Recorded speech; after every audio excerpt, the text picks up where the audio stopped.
Olá pessoal, sejam muito bem-vindos ao nosso podcast Odisseia Filosófica. Eu sou Jeff Alves e este é o segundo episódio da nossa série especial sobre Édipo Rei. No episódio anterior, fizemos aquela viagem no tempo para conhecer a Atena de Sófocles, não foi? Descobrimos como era viver numa cidade que fervilhava de democracia, filosofia e teatro. Conhecemos esse gênio chamado Sófocles, que viveu 90 anos e revolucionou a dramaturgia. Mas hoje vamos mergulhar no mundo ainda mais fascinante, porque iremos entrar na mitologia grega propriamente dita. Porque, gente, Édipo Rei não é uma história que Sófocles inventou do nada.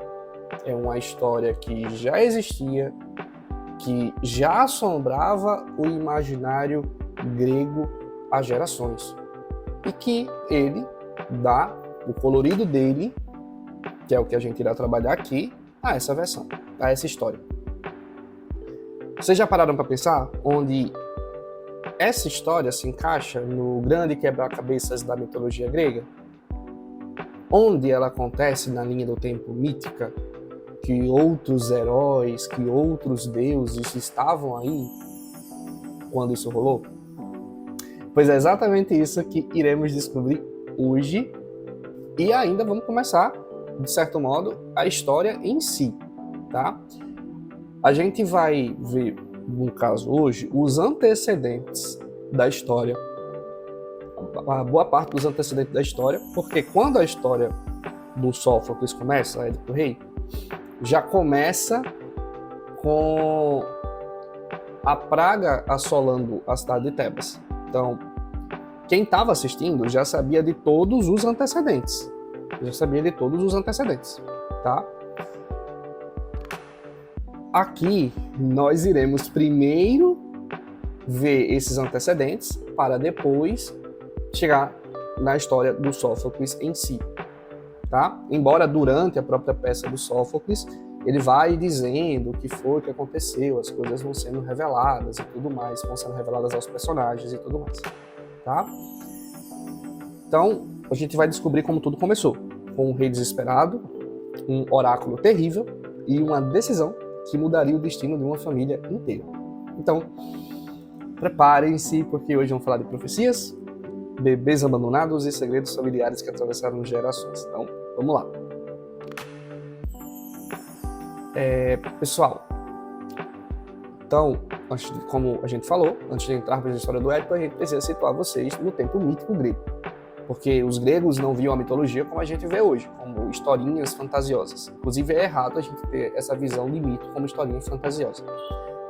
Para os gregos, os mitos eram acontecimentos reais, só que muito antigos.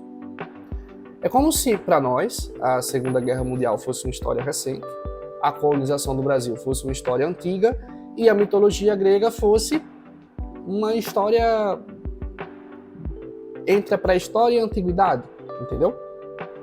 Algo que aconteceu ali em algum momento da história. Em algum momento da história aquilo aconteceu, tá? Para a visão dos gregos antigos, que dividiam essa sua história em gerações. Né? Primeiro vieram os titãs, depois os olimpianos, Zeus, Hera, Poseidon, toda a turma lá de deuses. Depois vieram os primeiros heróis, como Hércules, Perseu, e depois vieram os heróis da Idade Heróica, que é mais ou menos onde a nossa história aqui irá se encaixar. E agora vamos falar de Tebas, a cidade onde tudo acontece. Tebas não era uma cidade qualquer na mitologia grega, era uma das cidades mais antigas e importantes, rival de Atenas em poder e prestígio, inclusive.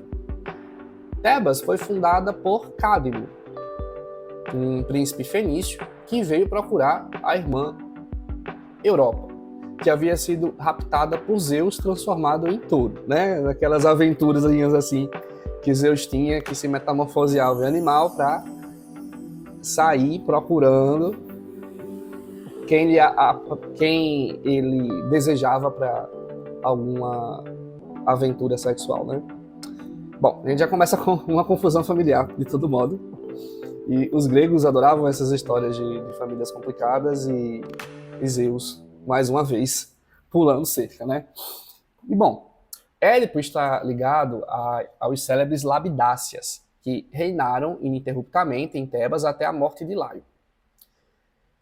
Tendo havido apenas alguns breves períodos que não foi necessariamente por um Labidácia, foi as regências de Nicteu e Lico e uma usurpação que aconteceu em determinado período, durante a minoridade de Laio. Labidáceas é um termo genérico para designar os descendentes de Labidaco. Com o rapto de Europa por Zeus, Agenor, que era o pai dela, né, rei da Fenícia, ignorando a identidade de quem roubou a sua filha, ordenou a seus 3 filhos mais velhos, Félix, Cílix e Cádimo, que a procurassem por todo mundo conhecido e não retornassem até ele sem ela. Passado um tempo, tendo os três tendo visto que a tarefa era inútil e não retornariam ao pai, começaram a fundar colônias onde se estabeleceram. Cádimo, que é quem nos interessa nessa história, fixou-se na Trácia, com a sua mãe, Telefasta. Quando a mãe dele morreu, o herói consultou o oráculo e este lhe ordenou que abandonasse em definitivo a procura da sua irmã, não procurasse mais a sua irmã, e fundasse uma cidade. Para tanto, ele deveria seguir uma vaca até que essa vaca caísse de cansaço. Cádimo escuta o oráculo, segue o oráculo e atravessa a região da Fócida e encontra uma vaca. Nessa vaca, né, marcada nos flancos dessa vaca, havia um disco branco. Esse disco branco é o símbolo da lua. Ele segue essa vaca por toda a Boécia, região da Boécia, e quando a vaca finalmente se deita de cansada, o oráculo se cumpriu. Cádimo manda os companheiros a uma fonte vizinha, consagrada a Ares, em busca de água para as abluções do local. Só que aparece um dragão. Isso mesmo, aparece um dragão e o dragão afugenta os companheiros de Cádimo. Porém, Cádimo, filho de Agenor, consegue derrotar o dragão. Sim, Cádimo matou o dragão e plantou os dentes do dragão na terra. Isso aconteceu a pedido de Atena. Tá? Atena apareceu para ele e solicitou que ele plantasse os dentes do dragão na terra. Desses dentes brotaram guerreiros armados, gigantes, ameaçadores, aos quais se deu o nome de Espartói, que significa os semeados. Cádimo, de longe, né, vendo aqueles seres lá nascendo, começa a tirar pedra ali no meio deles, daqueles monstros. E esses Espartói, vendo que estavam alguém jogando pedras nele, começam a pensar que eles mesmos estavam jogando pedras, né? É como se eles começassem a se acusar uns aos outros. E nisso começaram a brigar, né? Começaram a se acusar, começaram a brigar e começaram a se matar, inclusive. Sobraram apenas 5. Equion, que mais tarde vai se casar com a filha de Cádimo, Udeu, Quitônio, Hiperenor e Peloro, os quais, né, eles, junto com Cádimo, formarão o núcleo central da aristocracia dessa cidade, que vai ser fundada aí, né, onde tinha esse dragãozinho de Ares, onde a vaquinha se deitou, que é a cidade de Tebas. Vocês percebem um padrão aqui? Porque Tebas já nasce da violência, Tebas já nasce do conflito, né, já nasce com morte. E desde a sua fundação, a cidade carrega uma marca de sangue e de guerra. Obviamente, não é à toa que nessa cidade a gente vai ter palco de algumas das tragédias mais terríveis da mitologia grega. Mas a coisa vai ficar mais interessante agora, e terrível de certo modo, porque a família real de Tebas vai carregar uma maldição, tá? Uma maldição ancestral. Mas por quê? Porque os fundadores da cidade, né, os fundadores de Tebas, ofenderam os deuses. O dragão que Cádimo matou era símbolo do deus Ares, tá? Como se fosse um representante do deus Ares, o deus da guerra. Isso vai atrair a fúria de Ares. Isso vai atrair a fúria de Ares, porque, né, Cadmo matou o seu dragãozinho de estimação. Por conta disso, Cadmo irá precisar servir a Ares, o deus da guerra, por 8 anos, como uma espécie de penitência, tá? Como penitência pelo que ele fez. E a gente até pode dizer que essa dívida com os deuses nunca foi totalmente quitada. Vai passando de geração em geração, porque a gente vai ver que toda geração dessa família vai tendo problema, tá? É como aquelas histórias de famílias que carregam dívidas ou maldições por gerações. Só que em vez de uma dívida bancária, né, de uma maldição proferida por uma pessoa, aqui é uma dívida cósmica, né, uma dívida com o deus da guerra. E os deuses não esquecem, né? Os deuses não perdoam o falso. Perdoam, mas não perdoam o falso, né? Às vezes a gente fica em dúvida se realmente perdoaram, porque a história, de alguma forma, vai cobrar esses personagens lá na frente. Então, a gente pode até ver isso como um rito iniciático para Cadmo, tá? É um rito iniciático para a fundação da cidade de Tebas. Esse período que ele fica servindo o deus da guerra. Terminado o rito, Zeus, deus dos deuses, lhe dá como esposa Harmonia, que é filha de Ares, inclusive.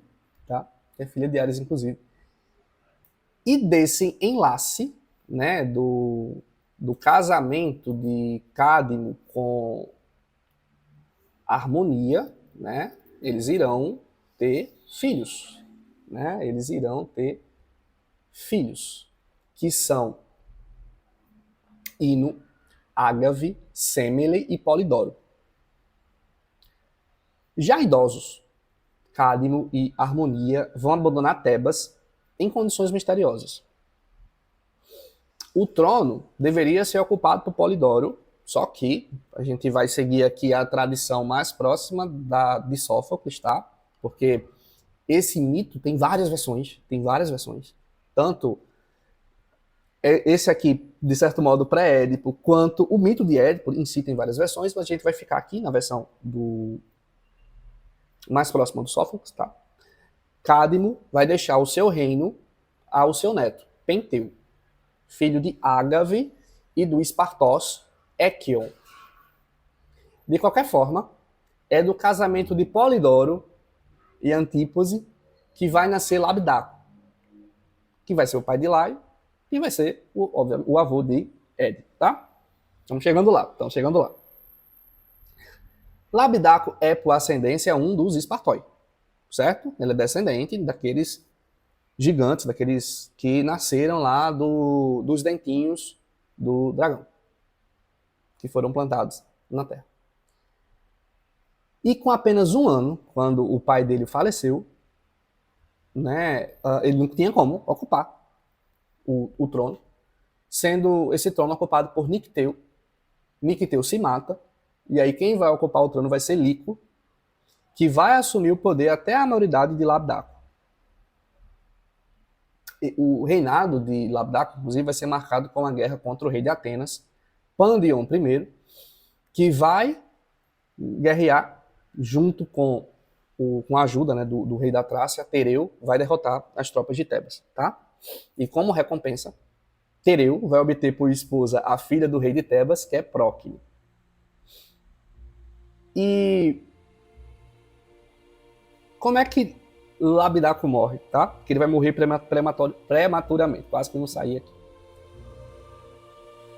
Quando a gente vê falar de Dioniso, né, Dioniso ou Baco, a gente fala uma coisa mais fofinha, uma coisa mais que envolve embriaguez, uma coisa que envolve mais o êxtase, né? E esquece que existe um lado sombrio no culto de Dioniso. Existe um lado sombrio. Tá? Inclusive, quem for assistir essa primeira parte da segunda temporada do Sandman, vai ver né? Lá foi inclusa a história de Orfeu, né? E tem uma parte da história de Orfeu que ele acaba entrando em contato com esse lado negativo, né? Esse lado tenebroso, né? Esse lado sombrio do culto de Dioniso, tá? Porque as bacantes, à noite, tinham uma certa, entre aspas, fama de ter uma força sobre-humana, de alguma forma, e despedaçavam o que viam pela frente, despedaçavam animais e pessoas, tá? Há histórias em que alguns monarcas, tá, impedem a introdução do culto de Dioniso, certo? Porque Dioniso nasce, ele não nasce originalmente como, vamos dizer assim, um olimpiano, ele vai assumindo isso no decorrer da história dele, e para isso ele vai inserindo um culto, tá? Onde havia um impedimento da introdução do seu culto, eles iriam ter que se ver com Dioniso. E iriam ter que se ver com as bacantes, as seguidoras de Deus Dioniso. E o que é que isso tem a ver com a história aqui? Pronto. Sabe lá o que aconteceu com o Orfeu lá do Sandman, se vocês assistiram, né? Vai acontecer a mesma coisa aqui, tá? Desculpa o spoiler, mas querendo ou não, essa história do Orfeu, ela já tem milhares de anos, tá? Mas tem mais de 2000 anos. Mas o Labidaco impede a introdução do culto do Dioniso na cidade de Tebas e ele vai ser despedaçado pelas bacantes. Tá? Ele vai morrer despedaçado pelas bacantes. Como ele morre de modo prematuro, Laio, o seu filho, é que vai assumir. Mas ele também era muito jovem. Tá? E mais uma vez o Lico, né, que foi regente lá na época que o pai de Laio ainda era novinho, vai assumir a cidade de Tebas.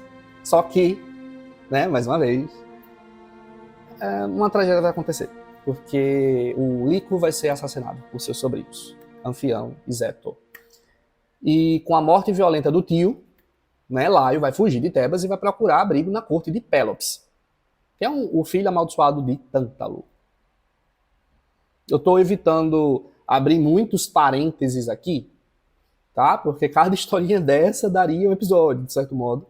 Mas para a gente focar mais nesses antecedentes aqui da história do Édipo. Bom, mas chegando na geração de Laio, a gente chega, de certo modo não, né? A gente chega de fato na geração do pai de Édipo, que é um homem que herdou não apenas um trono, mas uma maldição familiar que estava prestes a se manifestar da pior forma possível. Antes de continuarmos, eu preciso explicar uma coisa fundamental, tá? Que é o papel dos oráculos na Grécia Antiga, porque toda essa história gira em torno de uma profecia, e os gregos levavam profecias muito, muito, muito a sério, tá? Esses oráculos muito a sério. O oráculo de Delfos, né, que é o oráculo que vai ser bastante recorrente nessa história, se eu fosse fazer uma analogia bem tosca, né, contemporaneamente, seria uma espécie de Google, ONU, Vaticano, com coisa espiritual tudo junto, né? Com essa questão de profecia tudo junto, melhor dizendo, do que coisa espiritual. E era um lugar muito importante politicamente, tá? Era um lugar para fazer perguntas, né? E onde essas perguntas seriam respondidas de modo oracular. Era onde você ia para saber o que fazer nas decisões mais importantes da sua vida. Os reis consultavam o oráculo antes de guerras, pessoas comuns perguntavam com quem casar, ou melhor, onde morar, né? Mas aqui está o pontinho crucial da história. Os oráculos gregos nunca davam respostas diretas. Eram sempre enigmáticos, eram sempre ambíguos. Era como se os deuses quisessem nos dar informação, mas também quisessem que a gente se complicasse tentando entender. E você sabe por que isso é importante? Porque cria um paradoxo terrível. Você sabe que algo vai acontecer, mas você não sabe exatamente como. E suas tentativas de evitar que esse algo aconteça vão acabar causando o que você teme. Vão acabar causando o que você teme, né? Se o oráculo for algo que você teme. Um parêntese aqui, tá? Para o grego, o oráculo era... A mensagem que valia era a interpretação que se dava, certo? Imagina que as pitonisas, elas falavam como se fosse aqueles filmes de demônio, de exorcista, aquela voz bem rouca e tudo mais, e tinha os vários intérpretes. Esses intérpretes iam falar para quem perguntou. Imagina que um telefone sem fio vai chegar uma hora que a mensagem não vai ser mais a mesma, né? E é basicamente isso aqui, tá? Vai chegar lá para quem perguntou. Muitas vezes quem perguntou não era de fato quem perguntou, era um mensageiro que foi enviado pelo rei. Isso ia para uma cidade, né, para uma polis, né, grega, e digamos que ainda lá iria ser submetido à avaliação dos anciãos, né, da cidade, e era essa interpretação que, de certo modo, iria valer. Então, veja que tem todo um telefone sem fio, de modo que imagina que o oráculo se cumpre para um grego, e não importava se a mensagem iria sair truncada, tá? Não importava se a mensagem iria chegar diferente, porque o que importava era a mensagem que chegava e a interpretação que era dada, tá? Então, não tinha muito isso de entender errado. Sabe, hoje em dia, quando você vê o pessoal jogando tarô, né, essas questões oraculares, cartas e tudo mais, tem muito aquilo, mas será que eu fiz a pergunta certa? Né? Mas será que eu entendi certo? Mas será que eu entendi errado? E para um grego não tinha essa hipótese, tá? Um grego era exatamente aquilo que você entendeu, tá? Era a mensagem exatamente da forma que você entendeu. Não tinha margem para interpretação de tipo, eu entendi errado. Depois que você interpreta, tá? É aquele sentido que você interpretou quando a mensagem chegou. Certo? Veja que tem a pitonisa, os mensageiros, né? Ou melhor, os intérpretes, de certo modo, o mensageiro, vai chegar lá para o rei, muitas vezes vai ser submetido às pessoas de maior sabedoria ali daquele lugar, e aquela mensagem, junto com aquela interpretação que foi decidida, é o que vai valer. Tá? Não tem isso de... mas essa mensagem chegou errada, ou... não tem. Então, para um grego, sim, aquilo que foi interpretado vai acontecer, embora você não saiba exatamente como, e de alguma forma, mesmo que você tente evitar, isso irá acontecer. Tá? Mesmo que seja algo que você tem, isso irá acontecer. A gente pode depois fazer um episódio sobre os oráculos, e sobre o oráculo de Delfos mais particularmente, tá? A gente não só tem o oráculo de Delfos na Grécia Antiga, mas é preciso abrir esse parêntese para vocês entenderem que, quando eles receberem a mensagem, né, você pode perguntar, mas e se o mensageiro entendeu errado? Não vai ter essa pergunta aqui para quem está escutando a história, tá? Para um grego escutando a história. Você vai ver a tragédia meio que sendo feita pelos personagens tentando evitar o oráculo, mas o oráculo vai se cumprir na história, tá? O que eles mais temem de alguma forma vai acontecer. Voltando aqui para a história. Vamos conhecer o personagem que deu início a essa tragédia, que é Laio, o rei de Tebas, pai do nosso Édipo, tá? Um homem que por fora, né, vai ter tudo, vai ter poder, vai ter riqueza, vai ter uma esposa linda, mas por dentro carregava o peso de uma maldição familiar. Por quê? Ele carrega, não só ele vai ser herdeiro da cidade de Tebas, né, mas também a maldição de Cádimo, que matou o dragão de Ares, e de Labidaco, que se opôs ao culto de Dioniso, tá? Então já tem dois deuses aqui que não estão gostando muito dessa família. Não estão gostando muito dessa família, não. E bom, ele chega ao trono depois de muito sofrimento, já que quando criança teve de fugir, por conta que os usurpadores assumem o trono, né? e passa anos no exílio sendo criado na corte de Pélops. E no período que estava na corte de Pélops, ele vai piorar a situação dele. Ele vai piorar. Porque ele vai desrespeitar algo sagrado para um grego, que é a hospitalidade dada. Tá? Isso irá atrair, obviamente, a ira dos deuses, que está desrespeitando algo sagrado. E a hospitalidade é sagrada tanto a Zeus, que é o deus dos deuses, né, o deus do Olimpo, quanto também para Hera, a esposa de Zeus, que é a deusa da hospitalidade, inclusive. E a gente sabe, né, quem já acompanha mais as histórias gregas, sabe que Hera, né, ela é famosinha por suas vinganças, de certo modo, tá? Mas esse erro que o Pélops vai fazer vai selar o seu destino. E o que é que ele faz? O que é que ele faz? Ele vai se apaixonar pelo filho do rei Pélops. Ele vai se apaixonar por Crisipo. E ele não só vai se apaixonar por Crisipo, ele irá raptar Crisipo. Tá? É um caso de amor homossexual forçado, certo? Dá a entender que é um caso de amor homossexual forçado. Bom, isso vai acontecer porque no reinado, não só no porquê, né, mas o rapto acaba acontecendo por conta do reinado de Anfião e Zeto, é desastroso. Também vão dar problema para outro deus, tá? Vão cometer o híbris contra Apolo, certo? A gente depois que seria uma espécie de desmedida, né? De arrogância, né? Ele fez algo que ele se atribuiu algo que não era de fato dele, né? Como se fosse uma insolência, um orgulho excessivo, algo que desafia a ordem estabelecida pelos deuses, tá? A pessoa querendo ser além do que ela realmente é e acaba gerando algum tipo de punição. Nesse caso, foi cometido em relação a Apolo, tá? Mais um. E bom,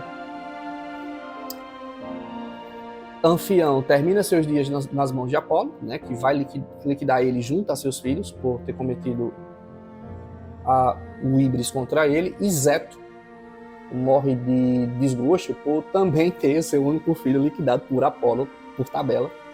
E os usurpadores então morrem. Laio pode subir ao trono e, nisso, Laio comete esse crime contra a hospitalidade, tá? Porque ele volta trazendo com ele o filho do rei, tá? Forçadamente. Vale ressaltar. Pélops vai amaldiçoar Laio, né? Que nunca você tenha filhos, e se você tiver filhos, que esse filho seja sua ruína. Vai dizer Pélops, amaldiçoando Laio. Percebem como tudo está se conectando? A maldição não veio do nada, veio de uma injustiça cometida pelo próprio Laio. Tá? Se Laio tiver um filho, esse filho vai ser a causa da sua ruína. Quem vai ser o filho de Laio? O nosso querido Édipo. Tá? A gente voltemos a Tebas. Laio, nessa versão, né? Tem várias. Nós vamos focar aqui nessa versão. Recupera o trono, casa-se com Jocasta, que é uma mulher linda, inteligente, e tenta viver uma vida normal. Mas havia um problema. Eles não conseguiam ter filhos. Tá? Eles não conseguiam ter filhos. Imagina a pressão. Tá? Laio não sabia da maldição que Pélops falou contra ele. Laio não sabia. Mas imagina que ele sabia que estava sem herdeiro. E um rei sem herdeiros de antiguidade era uma espécie, por exemplo, de uma empresa sem sucessão. Quem vai assumir o trono? Tebas vai ficar sem liderança? A dinastia da família vai acabar ali? Só que a gente pode até dizer que lá no fundo, Laio sabia que ele havia sido amaldiçoado por Pélops, tá? Então, a gente pode dizer que ele tinha esse medo oculto. Então ele ficava dividido entre dois medos. Não ter filhos e deixar o reino sem sucessor, ou ter filhos e enfrentar a maldição. Vocês conseguem imaginar esse dilema? Desejar algo e ao mesmo tempo ter pavor que esse desejo se realize, porque se esse desejo se realizar vai ser a causa da sua ruína? Então, Laio vai tomar uma decisão que vai mudar toda a história. Ele vai consultar o oráculo de Delfos. Vai perguntar diretamente aos deuses se poderia ter filhos.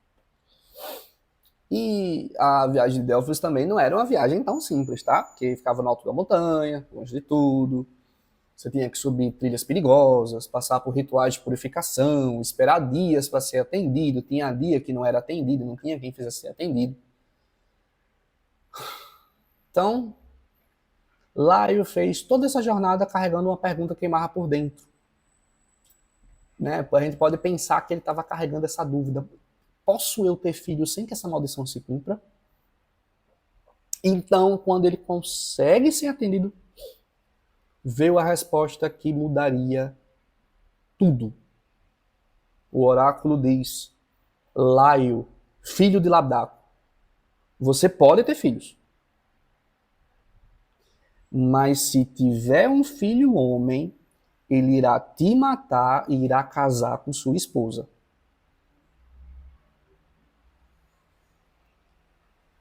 Gente, imaginem o impacto dessas palavras no nosso queridinho Laio. Ele estava querendo uma resposta que fosse tranquilizar, resolver seu dilema, e recebe a profecia mais aterrorizante que um homem poderia ouvir. Eu acho que era mais aterrorizante do que ele pensava que poderia ser, inclusive. É como se ele fosse para um médico e esperando ouvir que está tudo bem e descobrisse que tinha uma doença e ele só tinha alguns meses de vida. Só que pior, não envolve só a morte dele, envolve a morte de tudo que ele ama.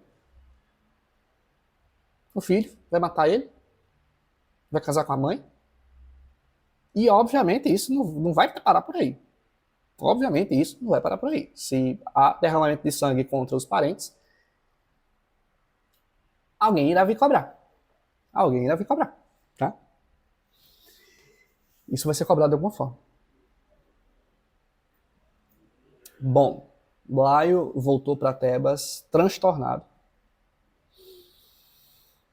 Ele havia feito a pergunta, mas agora tinha uma resposta que era impossível de carregar. Como é que ele vai contar para Jocasta? Como é que ele vai viver sabendo disso? E foi aí que o destino deu a sua primeira cartada cruel. Apesar de toda a angústia, de saber da profecia, Laio era humano. E humanos têm necessidades, têm desejos, têm momentos de fraqueza. E numa noite, talvez depois de muito vinho, né, vinho do Baco lá, né? Talvez num momento de desespero ou paixão, ele se deitou com Jocasta. E você sabe como é. Quando você está tentando evitar algo desesperadamente, às vezes é exatamente isso que vai acontecer. Jocasta engravidou. É como eu disser para vocês, não tente pensar no elefante cor-de-rosa. Você vai acabar pensando de alguma forma no elefante cor-de-rosa. Quanto mais você luta contra algo, mais presente aquilo fica na sua mente e mais poder aquilo tem sobre você. Quando Édipo nasceu, filho homem, inclusive, Laio olhou para aquele bebê e viu não um filho, mas uma sentença de morte e destruição. Aquela criancinha inocente, aquela coisa fofa para ele, era a materialização da profecia mais terrível. Gente, tentem imaginar o que se passou na cabeça de Laio. Ele era pai, devia sentir amor natural por aquela criança, mas também estava apavorado. Como ele vai conciliar o amor paternal com o medo da própria morte? O que é que vocês fariam? Confiariam na profecia ou no amor paternal? Tentariam mudar o destino ou se submeteriam a ele? E nesse dilema, Laio tomou a decisão mais terrível que um pai poderia tomar. Ele ordenou que o bebê fosse morto. Mas ele não teve coragem de fazer isso com as próprias mãos. chamou um servo de confiança e disse: pega essa criança, leve-a para longe, para o Monte Cíteron, e faça o que tem que ser feito. Bom, mas aqui está o detalhe mais cruel. Laio mandou que perfurassem os pés do bebê e os amarrassem. Por quê? Porque na mentalidade grega, se a criança não tivesse um enterro digno, a sua alma ficaria vagando como um fantasma, né? É como se, de alguma forma, Laio quisesse que o filho morresse, mas não quisesse que virasse um fantasma para atormentá-lo. E até mesmo naquela crueldade ele estava pensando em si mesmo. E é por causa desses pés perfurados e inchados que o bebê recebe o nome de Édipo. Em grego, oidipous significa literalmente pés inchados. Tá? Existem várias versões de porquê desses pés inchados, mas vamos aqui nos ater a essa versão mais próxima do Sófocles. Tá? É como se você chamasse uma criança de joelho machucado por conta de um acidente. Virasse o apelido dele, só que no caso o apelido virasse o nome.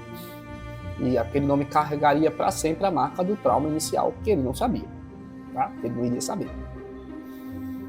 Só que a ironia aqui é terrível, porque Laio deu ao filho o nome que denunciava exatamente o que ele tentava esconder. Édipo carregaria no nome para sempre a prova de que havia sido rejeitado e marcado pela própria família. Então o servo pegou aquela criança indefesa, com os pés perfurados e sangrando, e partiu para o Monte Cíteron. Imaginem essa jornada terrível, um homem carregando um bebê para ele matar. Mas aqui acontece algo muito humano. Quando o servo chegou ao monte, quando ele olhou para aquela criancinha inocente, ele não conseguiu matá-la.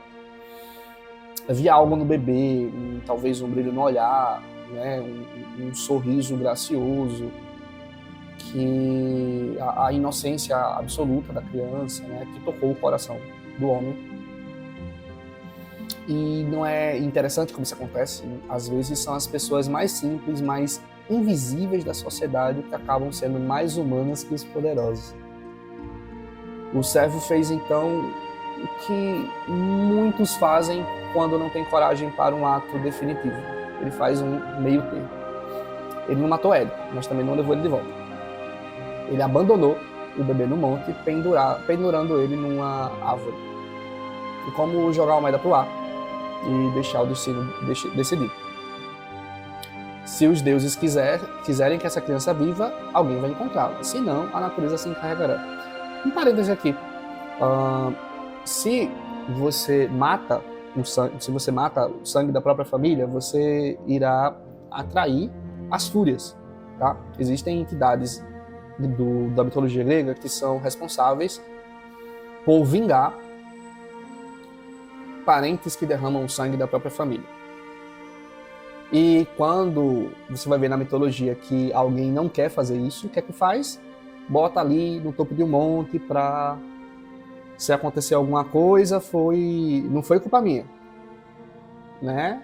Os deuses que decidam. Então, de certo modo, fazendo isso, ele não matou a criança. Mas um bebê não vai conseguir viver sozinho, né? Então ele não foi tão meio termo assim. É isso que eu quero dizer. Tá? Não foi tão meio termo assim. Ele não fez com as próprias mãos. Mas ele deixou para morrer. Tá? Ele deixou para morrer. Só que,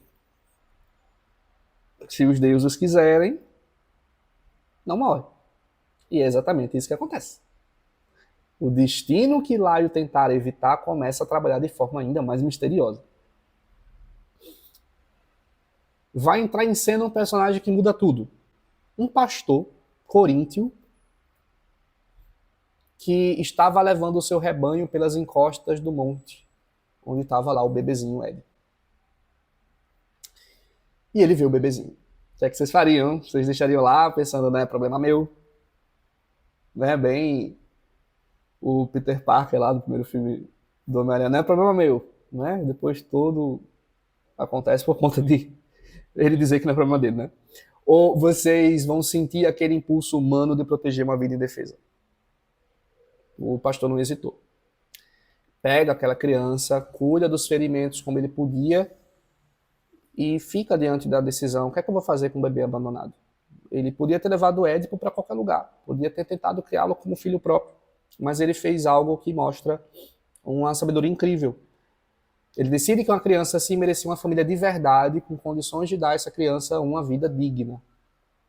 Né? Além disso, um homem simples, um pastor, tendo a sensibilidade de perceber que aquela criança tinha algo especial e que merecia mais do que ele poderia oferecer. E ele não fez apenas por isso. Ele vai levar o bebê para Corinto, que é uma cidade próspera na época, e vai presentear a criança aos reis Pólipo e Mérope, que eram reis justos e bondosos, mas não tinham filhos. Eles não tinham filhos. Tá? Então ele pega o bebê abandonado e leva para um casal que queria uma criança, ele precisava da criança. O pastor intuitivamente fez a coisa certa, conectou uma criança que precisava de amor com pais que tinham amor para dar para aquela criança. Pólipo e Mérope eram o oposto completo de Lá e Jocasta. Onde Lá era atormentado por maldições e culpas, Pólipo era sereno. Onde Jocasta viveria futuros dramas terríveis, Mérope era pura bondade maternal. Quando viram aquela criança com os pés ainda marcados pela crueldade que havia sofrido, sentiram compaixão imediata. E decidiram, de fato, ficar com a criança. Vai ser filho deles. Não foi só uma decisão, foi uma declaração também de amor incondicional por aquela criança. E percebem como é o destino aqui? Laio rejeitou Édipo tentando evitar a profecia, mas essa rejeição colocou Édipo exatamente onde ele precisava estar para que a profecia se cumprisse de modo ainda mais dramático. Bom, pela primeira vez na vida, Édipo conheceu o amor. Pólipo e Mérope criaram como príncipe herdeiro, deram-lhe a melhor educação, cercaram-no de carinho, cercaram-no de cuidados, como se uma criança que passou os primeiros dias de vida no frio e na dor, de repente fosse envolta num cobertor quente, né? Fosse envolta de abraços amorosos. Édipo cresceu sem saber que era um filho adotivo, pensando que de fato Pólipo e Mérope eram seus pais biológicos. Mas aqui está a ironia cruel do destino, porque exatamente por ter sido criado com tanto amor longe de Tebas, que Édipo vai crescer sem saber a sua origem, e essa ignorância vai ser a chave para a profecia se cumprir. E, obviamente, claro que ele poderia fazer perguntas, né? Por que meus pés têm aquelas cicatrizes estranhas? Por que às vezes ele sentia que aqueles não eram os pais dele? Por que tinha um nome tão incomum, né? Chamado de pé inchado. Pólipo e Mérope, sempre querendo proteger Édipo, nunca contaram a verdade. Pensaram que estava fazendo o melhor para ele, poupando de saber que havia sido abandonado. Tentaram proteger o filho de verdades dolorosas, sem perceber que às vezes é justamente o desconhecimento que causa os maiores problemas. Édipo cresceu e se tornou um jovem extraordinário, inteligente, corajoso, carismático. Era o tipo de pessoa que você olha assim e fala: esse jovem vai longe, tem futuro, tem potencial. Mas ele carregava uma inquietação que ele não conseguia explicar. Uma sensação de que havia algo sobre ele mesmo que ele não sabia. Uma pergunta que ele não conseguia formular, mas que queimava por dentro, querendo sair. E ele querendo ter essa resposta. E foi essa inquietação que vai levar ele anos mais tarde a tomar a decisão que vai mudar tudo. E terminamos aqui. A gente chega ao fim desse episódio, né? Já deixamos Édipo numa situação confortável, né? Termina assim com ele sendo amado, sendo querido, tá? Para contrastar com o peso que está vindo, inclusive. Para contrastar bem com o peso que está vindo da história dele. Ele cresceu amado, cresceu protegido, cresceu feliz, mas completamente ignorante sobre a sua origem. Vocês percebem que cada decisão dessa história vai gerando consequências? né? Exemplo, Laio tentou evitar a profecia abandonada do filho, mas foi exatamente isso que criou as condições para que aquela profecia se cumprir. Tá? Como vocês verão, como vocês verão. E quantas vezes isso não acontece na nossa vida, né? A gente tenta evitar algo com tanta força que a gente acaba gerando as situações que farão esse algo acontecer. No próximo episódio, a gente vamos ver Édipo sair da cidade de Corinto, começar sua jornada em direção ao destino, né? Vamos conhecer um oráculo que vai mudar a vida de Édipo, né? O encontro fatal na encruzilhada, né? E a esfinge que ele derrotou. Deixo vocês com essa reflexão. Às vezes, as maiores tragédias da vida podem começar com atos de amor. Às vezes, as maiores tragédias da vida começam com atos de amor. Pólipo e Mérope amaram Édipo tanto que o protegeram de verdade. Mas será que foi essa proteção que exatamente fez o destino dele ser selado? Muito obrigado pela companhia, mais uma vez, pessoal. Não esqueçam de compartilhar, comentar, dizer o que é que estão achando desses episódios dessa forma. Novamente, embaixo fica o link da obra que eu recomendo, da tradução que eu recomendo, para caso alguém queira ler, de fato, a obra.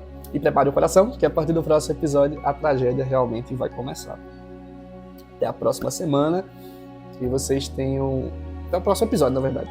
Né? Até o próximo episódio. E brigadão por ter acompanhado até aqui. Tchau, tchau.